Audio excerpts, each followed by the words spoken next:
नमस्कार, news India देख रहे हैं आप। आपके साथ मैं हूं चारुल शर्मा। रुख करेंगे उत्तराखंड की खबरों का और सबसे पहले बात करते हैं उत्तराखंड के मौसम की। जी हां, 3 तस्वीरें आपको दिखाएंगे जिसमें उत्तराखंड में बर्फबारी देखने को मिल रही है। चमोली से लेकर टिहरी तक बर्फबारी की तस्वीरें जो हैं सामने आने लगी हैं। वहीं कल रात औली में सीजन की पहली बर्फबारी देखने को मिली। पहाड़ बर्फ की सफेद चादर से गुलजार होने शुरू हो गए हैं। साथ ही प्रदेश ठंड की चपेट में आ चुका है, जिसकी वजह से निचले इलाकों में तापमान में कमी देखने को मिल रही है। देखिए, 3 तस्वीरें आप देख रहे हैं चमोली, उत्तरकाशी और टिहरी की, जहां पर बर्फ की सफेद चादर जो है वो आपको नजर आएगी। हालांकि ऊपरी इलाकों में इस बर्फबारी ने कहीं ना कहीं तापमान में गिरावट दर्ज कराई है और खासकर मैदानी इलाकों में अगर हम बात कर लें तो वहां पर ठंड बढ़ गई है। उत्तराखंड में सीजन की पहली बर्फबारी जारी है। गंगोत्री, यमुनोत्री, केदारनाथ, औली और जोशीमठ समेत अन्य इलाकों में भारी बर्फबारी हुई और इससे जोशीमठ के लोगों का डर बढ़ गया है। मौसम खराब होने से बारिश और उससे होने वाले धंसान का खतरा अब और ज्यादा बढ़ने लगा है। बर्फबारी से प्रशासन को भू धसाव, आपदा राहत कार्य समेत राहत शिविरों में रह रहे प्रभावित परिवारों को दिक्कतों का सामना करना पड़ सकता है। हालांकि अभी बर्फबारी शुरू हुई है, लेकिन लगातार हिमपात होने से प्रशासन को राहत बचाव समेत सर्वे कार्य को लेकर मुश्किलें जरूर पैदा हो सकती हैं।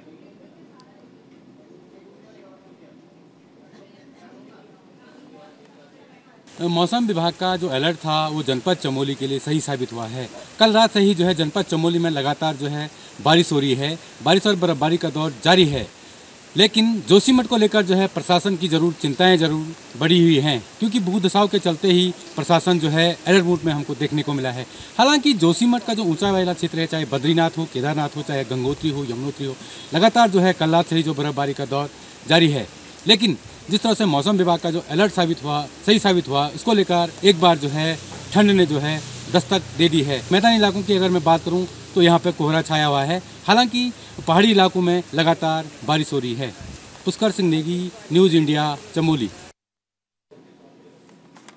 उत्तराखंड के पिथौरागढ़ में भी देर रात से भारी बर्फबारी जारी है। वहीं पर्यटन नगरी मुनस्यारी और धारचूला उच्च इलाकों में भी बर्फबारी देखने को मिली है। साल की पहली बर्फबारी से यहां पर घूमने पहुंचे पर्यटकों और पर्यटन व्यवसाय के चेहरे खिल चुके हैं। लंबे समय से बारिश और बर्फबारी से काश्तकारों में खुशी है। बर्फबारी से पूरे जिले में शीतलहर चल रही है, जिससे जनजीवन प्रभावित हो रहा है। जिला प्रशासन की ओर से बर्फबारी को देखते हुए अलर्ट जारी किया गया है। मुनस्यारी में इस वर्ष का पहला हिमपात, और इससे जो है कि किसानों को अच्छी राहत मिलेगी।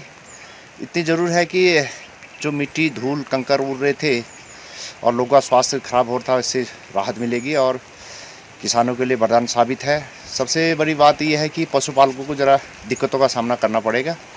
इस वर्ष की जो पहली हिमपात हुई है 1 इंच के आसपास मुनस्यारी के इर्द गिर्द के भागों में, और आज दिन भर जारी है और इससे लोगों के जो है कि किसानों के चेहरे खिले हैं।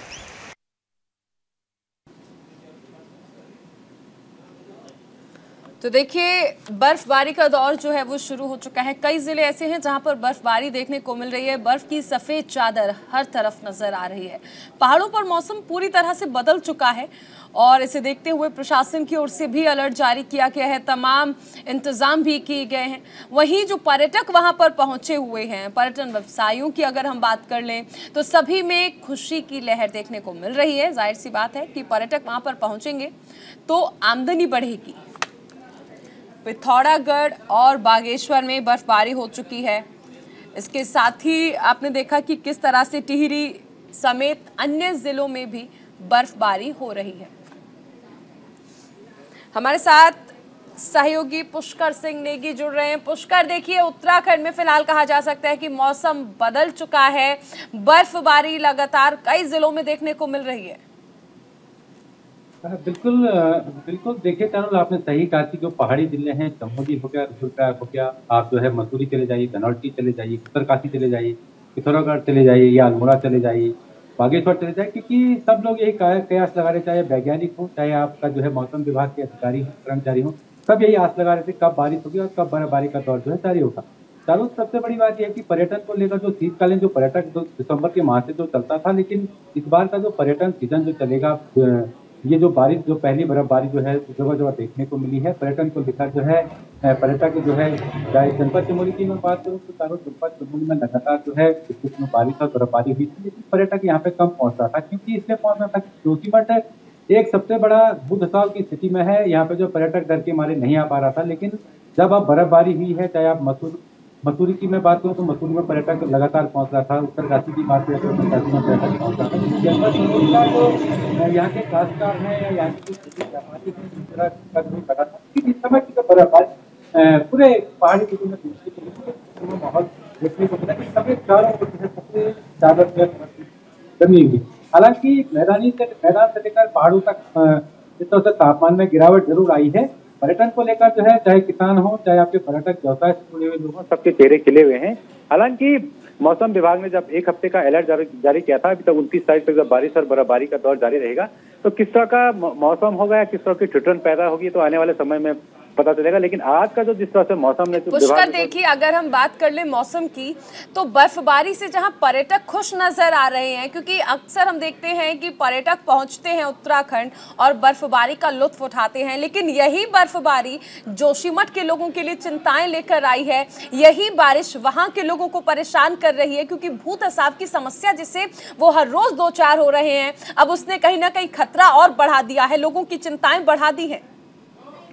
बिल्कुल बिल्कुल चारुल मैम, मैं उसी का आ रहा था, जोशीमठ पे ही आ रहा था, क्योंकि जिस तरह से मौसम विभाग का जो अलर्ट था वो जोशीमठ के लिए सबसे ज्यादा था, क्योंकि यहाँ पे भूधसाव बड़े बड़े यहाँ पे दरारें जो है, चाहे खेत हों, चाहे आपके सड़कें हों, चाहे आपके मकान में हों, तो इसको लेकर प्रशासन पहले से यहाँ पे मुस्तैदी से देखने को मिला है। हालांकि पुष्कर सिंह धामी इससे जो उत्तराखंड के मुख्यमंत्री हैं वो लगातार आज एक मीटिंग भी करेंगे और वीडियो कॉन्फ्रेंसिंग के द्वारा जो है जोशीमठ का हालात भी जानेंगे। हालांकि बारिश और बर्फबारी को लेकर अगर बात करी जाए जोशीमठ की, तो जोशीमठ में एक स्थिति ऐसी बन गई थी कि लगातार यदि बारिश होती है तो भूधसाव की जो भूधसाव यहाँ पे हो रहा था, इसकी आशंका जो है जताई जा रही। हालांकि जो स्थानीय प्रशासन है या PWD विभाग है या जो इरिगेशन डिपार्टमेंट है, इसको पहले से ही यहाँ पे सतर्क कर दिया गया था। यदि ऐसी कोई घटना होती है, ऐसी बर्फबारी होती है या बारिश होती है, इसको लेकर जो है SDRF, NDRF और आपकी जो है ITBP यहाँ पे इनको तैनात कर दिया गया था। और हालांकि बर्फबारी लगातार है, कल रात से ही यहाँ पे बर्फबारी हो रही है और अभी जरा मौसम साफ है, बर्फबारी नहीं हो रही लेकिन बारिश जरूर हो रही है। दिक्कतों का सामना प्रशासन को भी यहाँ पे करना पड़ा है और जो स्थानीय लोग हैं, 849 घर जिनके जो है, बिल्कुल देखिए बर्फबारी की तस्वीरें कई जिलों से सामने आ रही। फिलहाल बहुत शुक्रिया इस तमाम जानकारी के लिए पुष्कर। देहरादून में मुख्यमंत्री पुष्कर सिंह धामी ने सचिवालय में जोशीमठ में चल रहे राहत कार्य की समीक्षा की। इस समीक्षा के बाद सीएम धामी ने कहा कि जोशीमठ में भूधसाव के कारणों को लेकर सभी तकनीकी संस्थाओं और वैज्ञानिकों की रिपोर्ट आते ही आगे की योजना पर तेजी से कार्य किया जाए। सीएम धामी ने कहा कि विस्थापन के लिए वहां के लोगों से मिलकर सुझाव लिए जाएं और जिलाधिकारी चमोली स्थानीय लोगों से सुझाव लेकर शासन को रिपोर्ट जल्द भेज दे। साथ ही कहा कि प्रभावित क्षेत्रों से जिन लोगों को विस्थापित किया जाएगा उनको सरकार की ओर से बेहतर व्यवस्थाएं दी जाएंगी।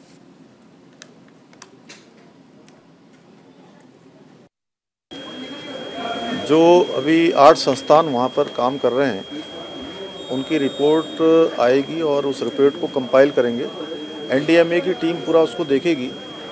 उसके बाद जो नई जगह जिसका हम लोग कर रहे हैं, एक तो नई जगह के बारे में है कि नई जगह का ठीक प्रकार से हम लोगों को उसकी जानकारी प्राप्त हो जाएगी। इसके साथ साथ किन कारणों से वहाँ पर ये हो रहा है यह भी, और जो राहत के काम चल रहे हैं उनकी समीक्षा की है उसमें, और स्थानीय लोगों के साथ जो कमेटी बनाई है DM ने, उनके साथ मिलकर नई जगह की तलाश और मुआवजे से संबंधित जितने भी प्रकरण हैं उस पर उनकी राय लेकर हम आगे बढ़ेंगे। और हमारा यह भी है कि नया जो शहर बसाना है वह भी सबकी सहमति से उस पर भी काम करना है। इन्हीं सब पर आज चर्चा हुई है। हमारे साथ सहयोगी हितेश जुड़ रहे हैं। हितेश, देखिए, जोशीमठ की बात करें तो आपको याद होगा कि लगभग 50 साल पहले इस बारे में वैज्ञानिकों ने अंदेशा जता दिया था, चेतावनी जारी कर दी थी, लेकिन उस वक्त गौर नहीं किया गया। और आप जब नतीजे सामने आने लगे हैं, जब देख रहे हैं कि भूदशा वहां पर किस तरह से बढ़ गया है, लोगों में चिंताएं किस तरह से बढ़ गई हैं, तो आज विस्थापितों को तमाम सरकार की ओर से कहा जा रहा है कि बेहतर व्यवस्थाएं दी जाएंगी, नया शहर बसाया जाएगा। क्या ये जरूरी है कि जब कोई भी आपदा सर पर आकर खड़ी हो जाए तभी उस पर गौर किया जाएगा सरकार की ओर से? जी बिल्कुल, आपने बिल्कुल सही कहा चारुल, क्योंकि ये सरकारों की घोर लापरवाही है और इस लापरवाही का जो नतीजा है वो आम जनता हमेशा से भुगतती आई है। और यही वजह है कि जिस तरीके से जोशीमठ की जो जनता है और आज इस आपदा से उनको दो चार होना रहा है, उनके टूट रहे हैं, घरों में आ रहा है, तो यही वजह है कि जिस तरीके से अब आखिरकार मुख्यमंत्री पुष्कर सिंह धामी अब लोगों के साथ आए हैं, लगातार वहां पर जो एनडीएमए की टीम है वो वहां पर पहुंची हुई है। हालांकि मुख्यमंत्री पुष्कर सिंह ने दिल्ली जा रही इसके पूरे मामले की, पूरे प्रकरण की जो रिपोर्ट है वो गृह मंत्री के सामने पेश की और नतीजन यही है कि पीएमओ लगातार गृह मंत्री भी और प्रधानमंत्री मोदी भी इस पर नजर बनाए हुए। तो जिस तरीके से नई जगह की अब चिन्हीकरण करने का काम यहाँ पर हो रहा है, लगातार जो जिलाधिकारी हैं वहां से उन्होंने भी एक टीम नहीं गठित, तो आम जनता के लिए वहां से जो पलायन का जो अब रास्ता जो नया खोजने के लिए मुख्यमंत्री ने तलाशा है, कितना कारगर वह रास्ता सही होगा, क्योंकि वहां पर लगातार भूदशा हो रहा है, लगातार वहां पर मकानों में दरारें आ रही, और यही वजह है कि क्योंकि वहां पर एनटीपीसी का जो काम है वो भी रोक दिया गया है। कई जो बड़े प्रोजेक्ट हैं, जेपी के जो प्रोजेक्ट थे उनमें सभी पर रोक लगा दी गई है और उसी के लिहाज से अब जो वहां है कि जो आदमी है उनको धीरे धीरे करके नीचे लाने का प्रयास वहां पर अब किया जाएगा, क्योंकि जो नया शहर बसाने की कवायद अब शुरू होगी। तो यही वजह है कि आने वाले समय में क्या वहां के आम जनमानस को, वहां के जो जानवर हैं, उनके घोड़े खच्चर हैं, जो उनकी भैंसे हैं, जो उनके जानवर हैं, देखिए, कहना आसान है कि नया शहर बसाया जाएगा, लेकिन घर सिर्फ घर नहीं होता, उससे कई सारे सपने जुड़े होते हैं, यादें जुड़ी हुई होती है, और इन तमाम चीजों का ख्याल पहले ही सरकार को रखना चाहिए था। हितेश, आप बने रहिए, आगे भी आपसे जानकारी लेंगे। देहरादून में खाद्य एवं नागरिक आपूर्ति मंत्री रेखा आर्या ने सचिवालय में राशन डीलर्स के प्रतिनिधि मंडल के साथ बैठक की। बैठक में राशन डीलर्स ने अपने मानदेय, बिलिंग भाड़ा, बायोमेट्रिक और डोर स्टेप डिलीवरी संबंधित कई समस्याओं को लेकर अपनी बात रखी। रेखा आर्या ने राशन डीलर्स की समस्याओं को सुना। खाद्य मंत्री ने बड़ी कार्रवाई करते हुए पिथौरागढ़ के जिला आपूर्ति अधिकारी को सस्पेंड करने के निर्देश दिए। साथ ही सभी जिलों के डीएसओ को कहा कि 15 दिन के अंदर राशन डीलर्स के बिल का भुगतान कर लें। अगर किसी तरह की लापरवाही पाई गई तो सख्त कार्रवाई की जाएगी।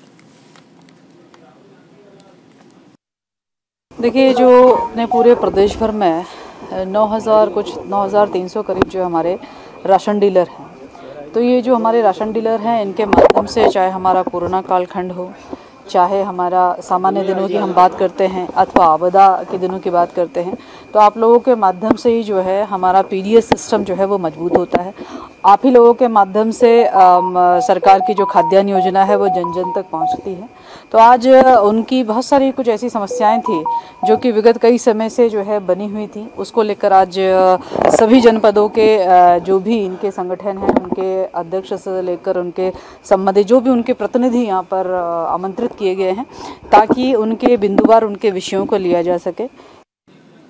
देहरादून में विकास मंत्री प्रेमचंद्र अग्रवाल ने स्मार्ट सिटी के अंतर्गत परेड ग्राउंड में किए जा रहे कार्य का औचक निरीक्षण किया। इस दौरान प्रेमचंद्र अग्रवाल ने घास की फिजूल खर्ची के मामले में जांच के निर्देश दिए। साथ ही उन्होंने वीआईपी स्टेज के कार्यों पर संतुष्टि जताई। प्रेमचंद्र ने कहा कि आगामी गणतंत्र दिवस कार्यक्रम इसी स्टेज पर संपन्न कराए जाएंगे। स्मार्ट सिटी के अंतर्गत करीब 10 प्रोजेक्ट पूरे कर लिए गए हैं। अब धरातल पर स्मार्ट सिटी के काम दिख रहे हैं। इस मौके पर जिलाधिकारी सोनिका समेत कई अधिकारी मौजूद थे। जो परेड ग्राउंड पे आप देख रहे हैं स्टेज बनना था और बहुत तेजी से काम शुरू हुआ, लगभग 1 महीने पहले ही शुरू किया था और आज ये लगभग अंतिम चरण में है। हम लोग 26 जनवरी हमारे यहाँ एक मुख्य कार्यक्रम होता है हमारे गणतंत्र दिवस का, और हमारे विभाग के द्वारा उसको मद्देनजर रखते हुए कार्यक्रम यहाँ पे ये काम शुरू किया और आज आप देख रहे हैं कितना तेज़ी से काम हुआ और बहुत सुंदर काम भी हो रहा है। और मैं ये मान के चलता हूँ 2-4 दिन में इसको हम कंप्लीट कर लेंगे। ऐसी परेड ग्राउंड में जैसे घास लगी है, जो दूसरे और भी काम है, इसको मैं निरीक्षण कर रहा हूँ और मुझे खुशी है इस बात की कि आज मुझे दिख रहा है, अब देखिए सामने वॉल पेंटिंग कितनी सुंदर दिख रही है। ऐसा लगता है कि जैसे हम वास्तव में स्मार्ट सिटी में हैं। इसको देख के मैं कह सकता हूँ कि बहुत जल्दी जो हमारे काम अभी अधूरे हैं, उसको हम पूरा करेंगे। और जो लगभग 10 काम तो हमारे पूरी तरह से कंप्लीट हो चुके हैं। कईयों का मेरे द्वारा उद्घाटन हुआ है, कईयों का माननीय मुख्यमंत्री जी द्वारा लोकार्पण किया गया है, और शेष काम को भी हम समय से पूरा करेंगे। अब क्योंकि ये बन गया है, अब हैंडओवर करेंगे हम। तो ये नॉर्मली नगर निगम को ये हैंडओवर होता है, और मेंटेनेंस की फिर जो भी जिम्मेदारी रहेगी वो नगर निगम की तरफ से रहेगी, या जिसको भी अब देंगे आगे उसकी रहेगी। तो ये एक बार हमें देखना होगा कि किस तरह से इसको हम और स्ट्रीमलाइन करें, और इस परेड ग्राउंड की मेंटेनेंस एटलीस्ट रहे। थोड़ा मेंटेनेंस का इशू इसलिए भी रहा क्योंकि मूवमेंट हमेशा बना रहा है यहाँ पे परेड ग्राउंड में, क्योंकि बहुत सारे मेले भी हुए और बहुत सारे फंक्शंस भी सब यहीं होते रहे, तो उस वजह से इसकी मेंटेनेंस के इशू की वजह से भी इसकी हालत खराब हुई। देहरादून के निवासी विजय प्रताप सिंह ने अफ्रीका महाद्वीप की सबसे ऊंची चोटी माउंट किलिमंजारो पर तिरंगा फहराया, और इतना ही नहीं, उन्होंने नॉर्दर्न सर्किट रूट पर किलिमंजारो के बेस तक स्थित कीबो हट तक साइकिल चलाकर पर्यावरण के प्रति सचेत रहने का संदेश दिया। बता दें कि विजय प्रताप सिंह की स्कूलिंग और उच्च शिक्षा देहरादून में हुई। वर्तमान में विजय एक एडवेंचर कंपनी के माध्यम से युवाओं को एडवेंचर के क्षेत्र में रोजगार उपलब्ध कराने के साथ साथ स्वयं नित नए आयाम हासिल कर युवाओं को इस क्षेत्र में आने के लिए प्रोत्साहित कर रहे हैं। उधर हरिद्वार में सड़क दुर्घटनाओं को देखते हुए एसपी रेखा यादव ने जागरूकता अभियान चलाया। अभियान के तहत लोगों को समय समय पर अवेयर किया जा रहा है। एसपी रेखा यादव ने बताया कि हमारे ओर से कई पहल की जा रही हैं, जिसमें सीसीटीवी मैपिंग के जरिए जीपीएस का इस्तेमाल करके वाहनों को चलाने वाले चालकों को एक अलर्ट मैसेज के जरिए दुर्घटना संभावित स्थान के संबंध में अलर्ट जारी किया जाएगा, जिससे वाहन चालक सफेद हो सकेंगे और सड़क पर होने वाली दुर्घटनाओं में कमी आएगी।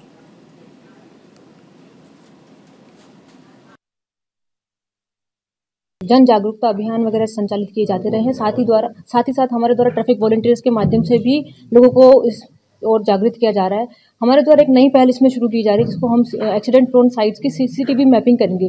कोई भी आने वाला व्यक्ति जनरली देखा जाता है कि जीपीएस का यूज़ करता है, तो हम जीपीएस पे ही उन एक्सीडेंट प्रोन साइट्स को लोकेट करा देंगे और कुछ समय पूर्व ही वो अलर्ट जारी कर देगा। तो इस हेतु हमारे द्वारा इस दिशा में कार्य किया जा रहा है और हम इसमें डाटा संकलित कर रहे हैं। अभी पर हमारे द्वारा स्कूल और अन्य कॉलेज वगैरह के साथ में भी ये जन जागरूकता अभियान संचालित किए जा रहे हैं।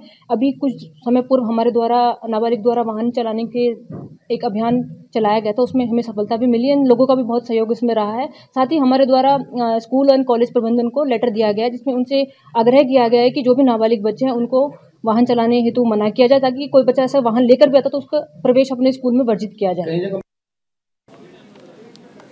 हरिद्वार में संगठन को मजबूत बनाने के लिए मंडल अध्यक्ष की नए सिरे से नियुक्ति की गई।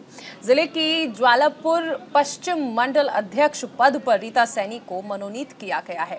वहीं रीता सैनी को ज्वालापुर पश्चिम मंडल अध्यक्ष बनाए जाने पर पार्टी कार्यकर्ताओं और गांव वासियों ने ढोल नगाड़ों के साथ खुशी मनाई, जिसमें उन्होंने अपने गांव में ढोल नगाड़ों के साथ पदयात्रा की।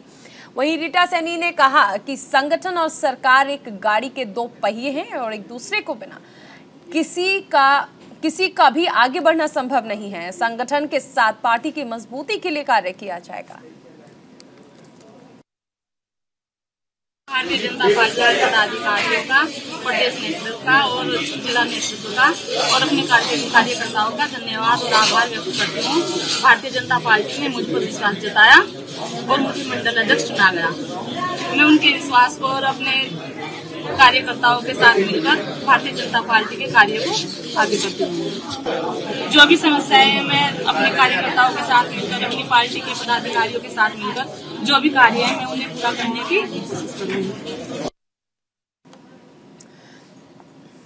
तो पार्टी में देखिए खुशी की लहर नजर आई, लेकिन इस दौरान ये कहा गया, क्योंकि मंडल अध्यक्षों की नियुक्ति हुई थी, कि संगठन और सरकार मिलकर ही बेहतर कार्य कर सकते हैं और एक गाड़ी के दो पहिए हैं। पार्टी कार्यकर्ताओं में इस दौरान देखिए खुशी की लहर देखने को मिली।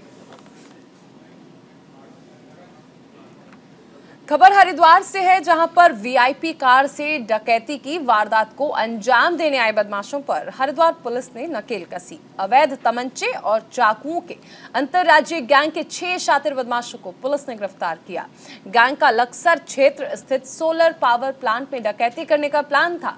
कोतवाली लक्सर में तैनात जवान पंचम प्रकाश और होमगार्ड दिनेश ने वारदात से पहले ही गैंग को पकड़वाने में अहम भूमिका निभाई।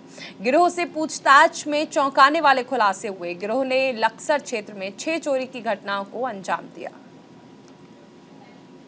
जो है एक बड़ी घटना को अंजाम देने के लिए 6 बदमाश जो भगवानपुर और सहारनपुर के थे, वो एक होंडा सिटी गाड़ी से आए थे और इसके बाद हमारे जो चेतक पुलिस में जो 2 कांस्टेबल थे, एक आरक्षी पंचम प्रकाश थे और एक दिनेश होमगार्ड थे, इन्होंने जब देखा कि एक संदिग्ध गाड़ी है तो गोपनीय रूप से जानकारी करी तो 6 बदमाश जो है वहाँ पर एक हमारी एक फैक्ट्री है जो सोलर प्लांट से रिलेटेड है, वहाँ पर एक सुनसान जगह पर उनको पाया और जब इन्होंने उनकी जानकारी करी, घेराबंदी करके पूछताछ करी तो पता चला ये 6 बदमाश वहाँ पर जो है किसी वारदात को अंजाम देने आए थे। मौके की नजाकत को भांपते तत्काल अन्य फोर्स को मौके पर बुला लिया गया। 6 बदमाशों से तलाशी पर 3 से तमंचे बरामद हुए और अन्य हथियार तीनों के पास थे और ये वहाँ पर जो हमारा जो एक फैक्ट्री है, सोलर फैक्ट्री है, उसमें वो वहाँ पर घटना को अंजाम देने आए थे कि लोगों को बंधक बनाकर उसमें वहाँ पर जो तांबा उससे निकलता है उसको बेचा जाए। हमारे साथ सहयोगी संजय पुंडरीक जुड़ रहे हैं। संजय, एक बड़ी सफलता कहा जा सकता है पुलिस के द्वारा, क्योंकि एक बड़ी घटना को अंजाम देने वाले थे ये बदमाश। निश्चित तौर पर चालू ने लगातार ही हरिद्वार जिले में जिस तरह अपराध चरम पर है उसे रोकने के लिए लगातार पुलिस एक के बाद एक खुलासे कर रही है। ताजा मामला हरिद्वार के लक्सर क्षेत्र का है, जहां पर होंडा सिटी से आए कुछ बदमाशों को पुलिस ने गिरफ्तार कर लिया है। हालांकि चौंकाने वाली बात यह है, यह बदमाश पहले भी हरिद्वार में कई आपराधिक घटनाओं को अंजाम दे चुके हैं, जिसके बाद अब पुलिस इन्हें जेल भेज रही है। कहा जा सकता है कि अपराध पर अंकुश लगाने के लिए एसएसपी हरिद्वार लगातार ही सतर्क है और सभी थाना चौकियों में जितने भी पुलिस जवान तैनात हैं उनके साथ भी समय समय पर बैठक करते रहते हैं। क्राइम को लेकर भी लगातार चर्चा की जाती है कि जो बढ़ता क्राइम है उसे कैसे रोका जा सके। यही वजह है कि पुलिस आए दिन एक के बाद एक खुलासे कर रहे हैं और जिस तरह से इन लोगों को जेल भेजा है उससे साफ जाहिर होता है कि जो अपराधी है किसी भी सूरत में बख्शे नहीं जाएंगे। लगातार ही जो भी आपराधिक घटनाओं को अंजाम देगा उनको जेल भेजा जाएगा। इस तरह की पहल जरूरी भी है प्रशासन के लिए। बहुत शुक्रिया इस तमाम जानकारी के लिए संजय। और इसी के साथ इस बुलेटिन में फिलहाल इतना ही। आप बने रहिए न्यूज़ इंडिया के साथ।